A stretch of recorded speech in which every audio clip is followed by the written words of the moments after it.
Panginoon, alam kong nakikita mo ang mga taong naninira sa akin. Alam kong may plano ka na sa kanila. Panginoon, maraming salamat sa lahat ng inyong ibinigay at mga bagay na inyo pang ibibigay sa akin. Salamat sa bagong araw na ito na dumating sa aking buhay. Salamat sa pagpapala. Salamat sa laging pag-aalaga niyo sa akin.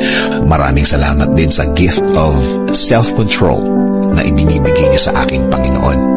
Sa panahon ng aking buhay na ito, marami po ang mga taong naninira sa akin. Wala po akong ginagawa sa kanila para gawin nila sa akin ito, Lord. Wala akong natatandaan na nagawang mali sa mga taong ito. Pero araw-araw kong hinaharap ang kanilang mga ginagawang kwento tungkol sa akin. Mga paninira na parang ayaw tumigil. Habang tumatakbo ang mga araw, nalalaman ko ang mga ginagawa nila sa akin, Lord. Pero Lord, alam ko na nakikita mo ang lahat ng ito. Alam mo kung ano ang mga nangyayari sa araw-araw. Alam kong nakikita mo sila kung paano sila nag-iimbento ng mga paninira sa akin. Alam kong bahagi na din sila ng plano mo, Lord.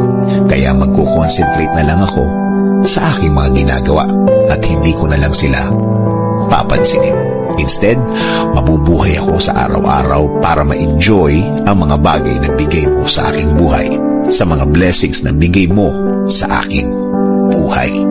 Bigyan mo ako ng mapagpasensyang puso. Bigyan mo ako ng wisdom para mas marami akong magawa na ginagamit ang talent na ibinigay mo sa akin.